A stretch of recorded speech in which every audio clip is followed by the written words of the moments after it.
I'm so glad you are tuning in. Whether you're tuning in on Big Marker platform or you are watching us on LinkedIn Live or you're watching us post event, we're so glad that you are here. And I am happy to be joined today by Dr. Yvonne Kinney Hockert. And Yvonne, if you would just give us a brief introduction, that would be fantastic. Absolutely. So hi, everyone. Dr. Yvonne Kinney. I'm a business psychologist.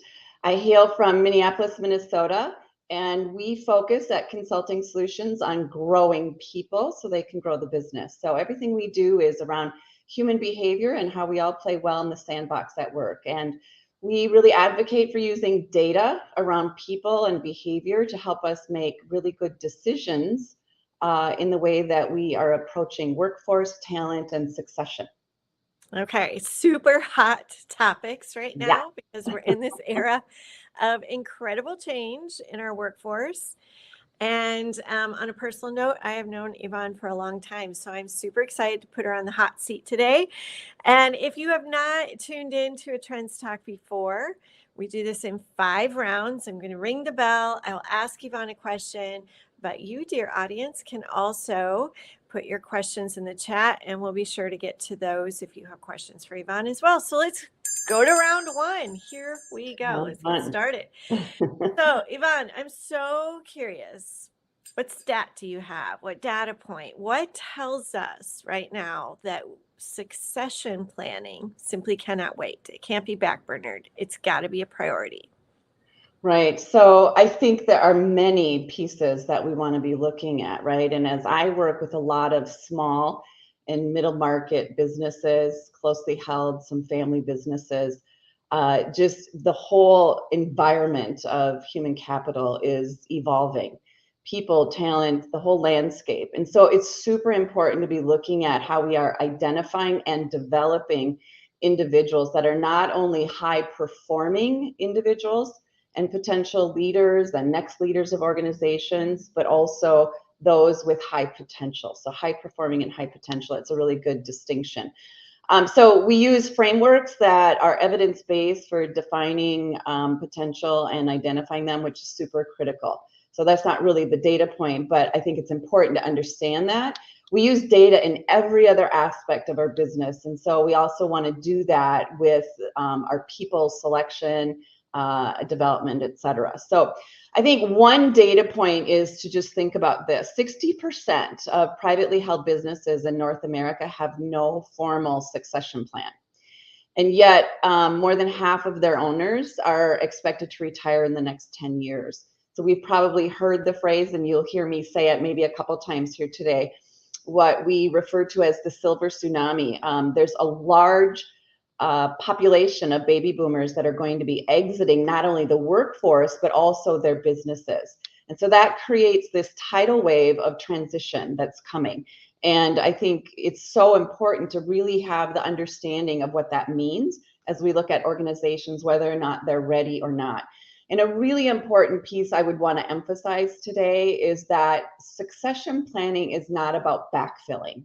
And I think that maybe we'll talk a little bit later in the call here is we often have thought about it as backfilling open positions that we think are going to be open, but it's far more than that. And it isn't just about replacing. It's about safeguarding the continuity of the business, the trust of the employees and the workforce and the people who are there, and also the enterprise value of the business. So I think leaders want to pay attention because the cost of waiting to really identify what does succession planning look like in our business is ever more important. So it's not just a financial decision. It is something that can really kind of uproot or destabilize our culture and erode away stakeholder confidence and stall out any sort of growth. Right. Oh my gosh. So you just went through a whole heck of a lot of information that is really interesting. And I have just a couple of follow-up questions before we go to our second question. First of all, elaborate for just a moment for anyone in the audience that might be saying, what's the difference between high potential and high performance? Yes. So here's a really important aspect of using data. And when I say data, there's a plethora of assessments, and it isn't about which one I like. It's about what's the purpose and intention and what kind of data are we trying to gather. So in a very rudimentary way, someone who is a high performer is very effective in their position and in their job and in their role. They've probably had really high rankings and marks in their performance reviews over a period of time. They probably work well with others in the organization. High potential often, and that too, both of these can be vetted out with a lot of data and assessments and information. High potential individuals are catalysts for change within an organization. And sometimes they can kind of, be that noisy mosquito. I'm from Minnesota, so we talk about mosquitoes in the organization, and we want to pay attention to that. We also can use a data point, which is called an ONA, an organizational network analysis, where we get input from either an entire business unit, the company, depending on how large, of who are the individuals that are most trusted and who do we go to for decisions and information? Who are those internal advocates for the culture? Mm. So the influencers, if you will. Yes. Yeah. Yes. Okay. Now, I also want to just point out, we have talked for years, like well over a decade, about the silver tsunami. And we've heard lots of warning calls, right? Calls to Yeah. action.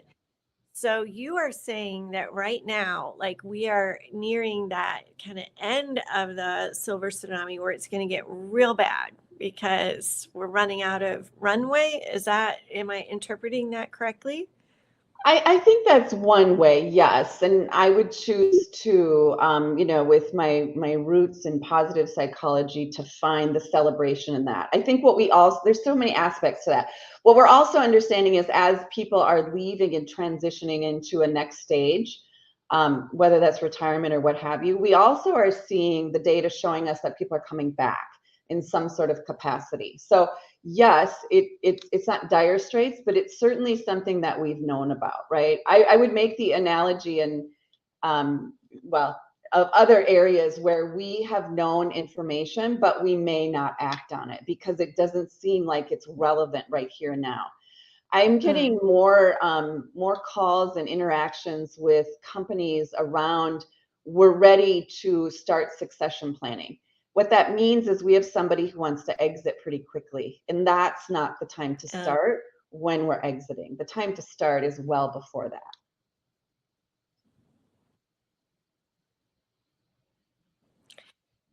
Oh, absolutely. Right. Okay, very good. Let's go to the next question. Round two. All right. So, when it comes to succession planning, what red flags pop up and tell you that a company is kind of flying blind with this? So, you just mentioned one thing that I think might be a red flag is if you're planning for this at the absolute last minute.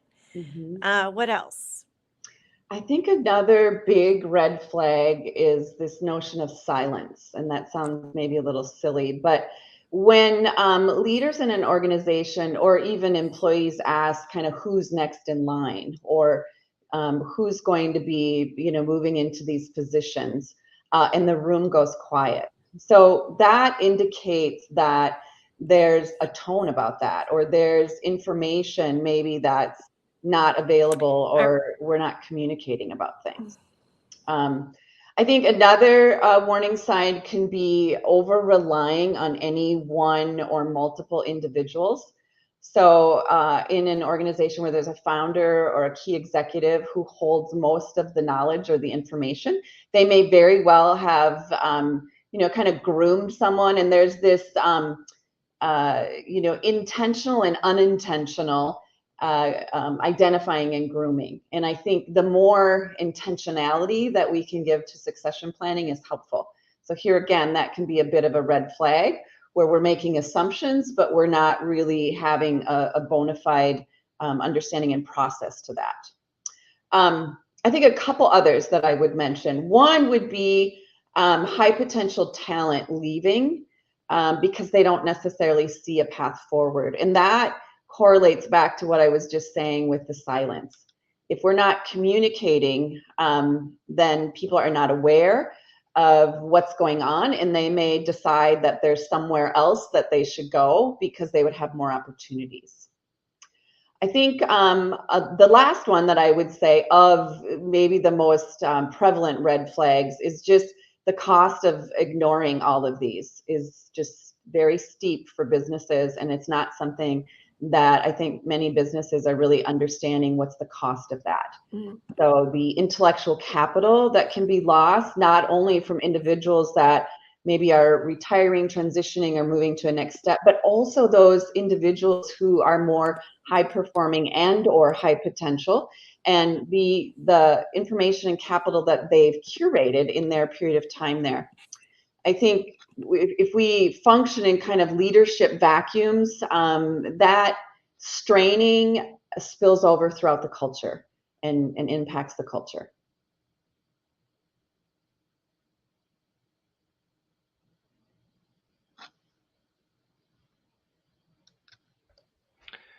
Yvonne, I can see that Sarah's logged back in, but she may be having issues with her microphone, so we'll give her a minute. Okay. All right.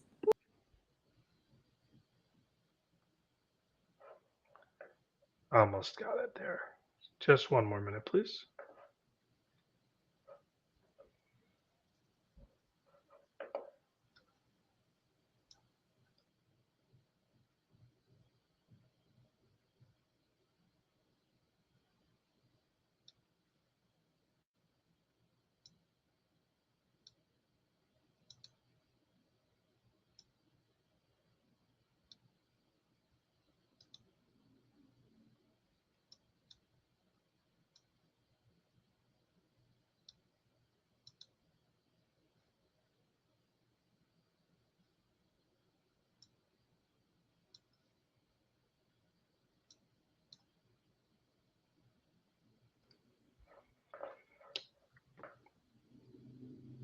Yvonne, would you like to address round 3?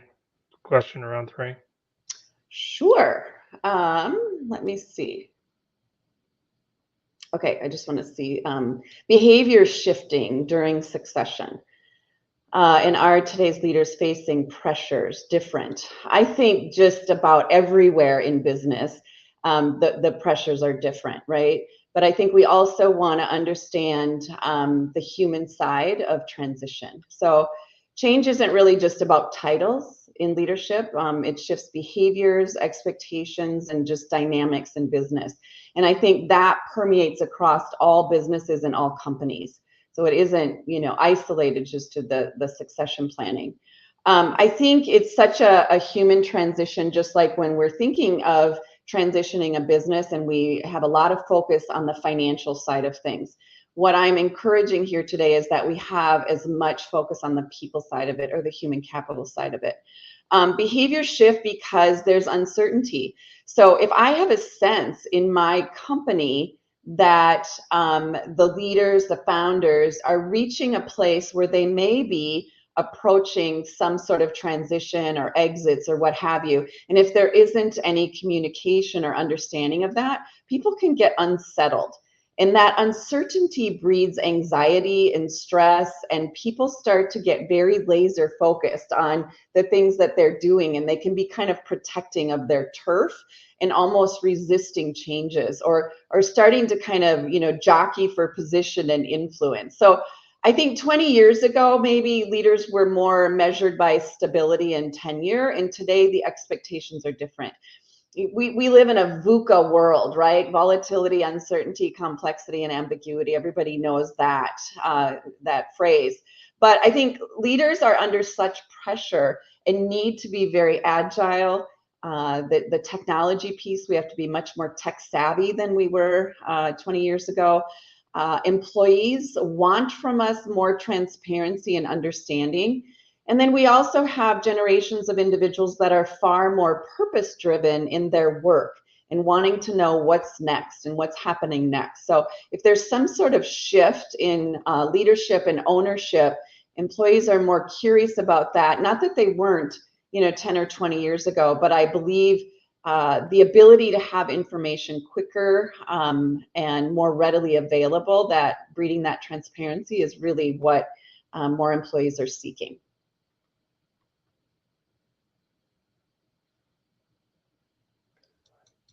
Excellent. Sarah's still trying to get reconnected. If you don't mind, we'll go to round 4, and you can speak to this question. Okay. 3 moves leaders can take to build a pipeline and avoid a leadership vacuum. So I think the organizations that avoid that leadership vacuum make 3 bold moves and probably even more, but they start early and treat succession as a strategy and not event. So again, as I said earlier, succession planning has been seen as something of backfilling and replacing people. And this is far more beyond just the role of the people, culture, talent, human resource function. This has to come from the owner, the leader, the executive team about this being a strategy and not an event. So when I say that, there are people, I'm sure, listening to this who are thinking, we've thought about succession planning as kind of almost a, once a year or more event where we look at where are we at with things. I think it's really important not to wait for retirement notices or to kind of have hunches, but to really embed succession in strategic planning. So part of that embedding is using data as we move along, as people enter the organization, as they have different opportunities to develop skills, their knowledge, and as they evolve, the opportunity to really embed that overall is really important. I think also investing in leadership pipelines at all levels is really important. I was just having a conversation this week with a company about, we may have internal leadership development programs and trainings and things like that, which I absolutely advocate for in my work. I think when it comes to specifically around succession planning, there are different opportunities for leaders who have different skills to develop. So it's not a one size fits all. And I think that's really important. And that might be something that we've seen in the past, where we want to be more open to what is more customized for an individual to be able to take on leading a different business unit and having that agility in the way that they're learning and leading. And then the last piece that I would say is just really addressing the emotional side of how these transitions happen internally. So one of the things I talk often with founders and owners is about honoring the legacy for themselves if they're looking to transition, but also for others that are key employees and key leaders in their organization. So we can honor that. It makes this opportunity of knowledge transfer and sharing and bringing people, on board side by side of someone who's exiting and someone who's looking to take, a larger role, and making that, I guess, more seamless and more streamlined so that we're aware of the human side of this whole piece. Yvonne, that's so fantastic. Hi, I'm back. I had some Yay. technical difficulties, but I'm back. And I want to pause here for just a moment because we're talking a lot about succession planning, which obviously is really, really critical, as you've pointed out. I think there's also, on the flip side of it, because you're a business psychologist, you're also helping organizations just through change management and other transitions as well. And maybe if you could just build a little bit off of what you were just talking about, what are some tips, some additional tips that you could provide to help, whether we're talking about succession planning or something else entirely, how to really help an organization through a time of transition? I often share, I think that's a great question. Thank you. I often share with leaders of organizations about the communication piece. So a bit earlier, I was talking about silence is a big red flag. Mm-hmm. So I think it's communicating what we know and communicating what we don't know. This is where the direction we're moving, right? And just helping with as much information as we can reduces the uncertainty, which breeds the anxiety and the stress and the other pieces. And so I think that's really important. And communication is like world hunger, right? So what does that look like and what does that mean? And what is that when we step into the shoes of our employees, what do they see? So I was just having a conversation this morning with a client about the optics. So if we're talking about from through the eyes of an employee and what they see in terms of how we are communicating and how we are collaborating with other leaders in the organization, how do they see that?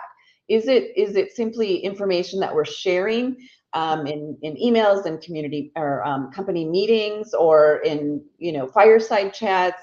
Or how is it that they see us working together and being collaborative on what's next for the company? Yeah. Yeah. And so much of this has to do with leadership and being a great leader. I see that we had a question come in on the chat, and I'm not sure if it was asked to you, but what is obviously some changes you can't predict. It just happens and you deal with it. But other changes like succession planning, maybe you have time to plan ahead a little bit. What is the ideal time frame? Oh, that's a super great question. I'm not sure there's a silver bullet on that one. I think 3 to 5 years provides opportunity. Now, that I would go back to what I was saying earlier is we live in a VUCA world, right? And so things are happening faster. The pace of change is far quicker. So even thinking out of a vision in 5 years is so many things can happen, right? And we all learned that when we think back to COVID. But I think for sure, as much time as what you can. And part of this is about embedding this in your organization sooner rather than later. So it's not about waiting around to kind of look, speaking of optics, of who might be, transitioning out or exiting in some way, but embedding that in conversations, whether it's one-to-ones and annual reviews and quarterly conversations, and even from a company aspect of how we look at our workforce and how we provide different opportunities for individuals. So I think it's really embedding it a lot in variety of different ways that we're communicating within the company. Yeah. Before we go to the final question, I also have another question for you, just related to generations. And are you seeing that different generations respond or prepare for change in different ways, or are you not really observing differences? Yeah, I think, again, if we think about the different generations, right, that are currently in the workforce and where each of those generations came into their career and into a company and what their expectations were at that time of I work and this is going to be the process. The expectations have evolved and changed just as much as overall perspective of what employees expect of their work. So I think same thing for this, that they may have different expectations of what it looks like as someone moves through the trajectory of their career and kind of the what's next stages. Right. So I certainly, generations that are coming into the workforce or early career individuals have a much different perspective of what that's going to look like. And I think just companies being understanding and aware of that to then be able to adapt their messaging and communication. Mm-hmm. And we didn't talk about this at the beginning of our conversation, but I do think it's just important to note, like business psychology, you're a business psychologist, and that wasn't, correct me if I'm wrong, that wasn't really a thing until recent years. I think as change is happening more often, we're seeing more of a demand for that, to understand human behavior a little bit better in the workplace. Am I right or wrong about that? Yeah, so thank you for the opportunity just to clarify that. So when people hear the word psychologist, I don't do anything clinical counseling therapy, never have, never will. The business psychology is rooted in a foundation of IO psychology, industrial and organizational. Many of us are aware of decades ago when there were clipboards and time studies and things like that from understanding how, productivity and employees working productively and efficiently. And that evolves into understanding more about human behavior. So the world of IO psychology has been around, decades for sure. I think to your point, it's becoming more prevalent and more prevalent. Let me back up, not more prevalent, but more airtime given to that, and understanding why it's so important that we are incorporating human behavior into all aspects of the business, right? Just more transparency, more communication. Employees want and have more questions about what's going on. And so I think it makes opportunities for our work. Yeah. Oh, definitely. And I think it'll be interesting to see how that plays out as we go towards the future, which brings me to my last question, because we'll ring the bell for that. Oh, we're still on. No, we are in 5. Whew, I was like, wait a second, what? All right. So what trends because it's trends talk after all, and we're talking about the future also. So what are trends you're currently watching and advising leaders to prepare for, Yvonne? Right. So certainly succession planning isn't static, right? And I hope that's a tone that's come through today as we've been talking. It, I think, continues to be shaped and reshaped by the demographics, the generations that are in the workplace, and that will continue to change. Technology and just overall shifting in expectations from the workforce. So I think what we all want to be watching are those exact aspects of the demographics and what are we learning and understanding about expectations within the workplace. I think also technology, right? This isn't an AI trend talk, but the whole technological in the way that digital is transforming our businesses is paramount, and everyone's talking about it and having excitement and anxiety and anywhere around that.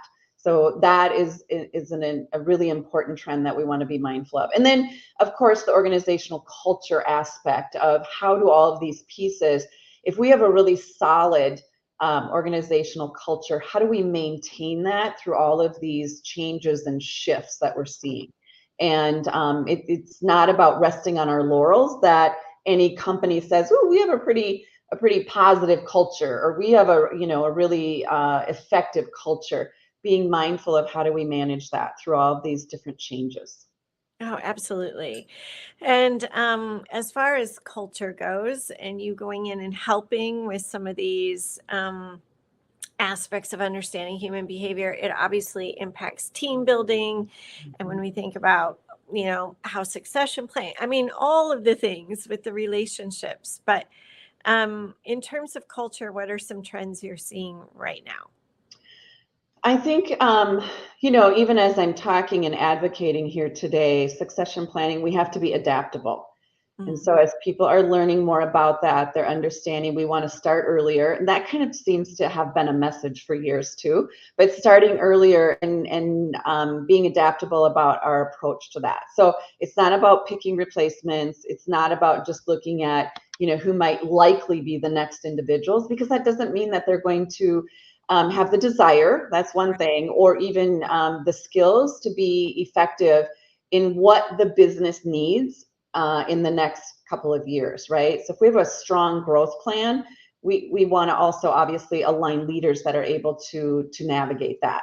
And I think that hasn't always been the case, and we're going to continue to see more and more of that, is aligning the individuals as successors as we identify them. And it's not a once and done, right? It's a reiterative process of looking at identifying, developing, identifying. And I think we haven't seen it as that in the past. Yeah.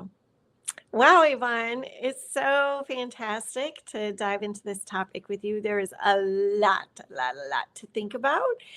And I certainly hope that all of you who have tuned in are kind of thinking about some of these topics. I certainly hope you're thinking, oh my goodness, we need to be more intentional about planning for the future and succession planning and thinking about our culture and our team and all the things. And I really appreciate you being here today, Yvonne.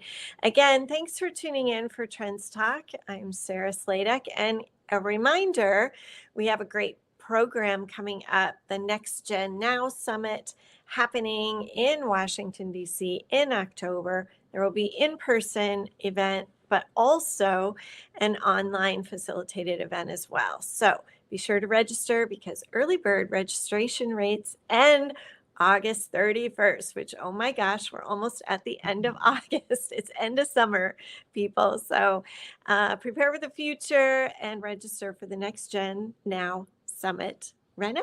Thanks, Yvonne. And thanks to all for tuning in to Trends Talk. Thank you. Been great to be here. Appreciate it.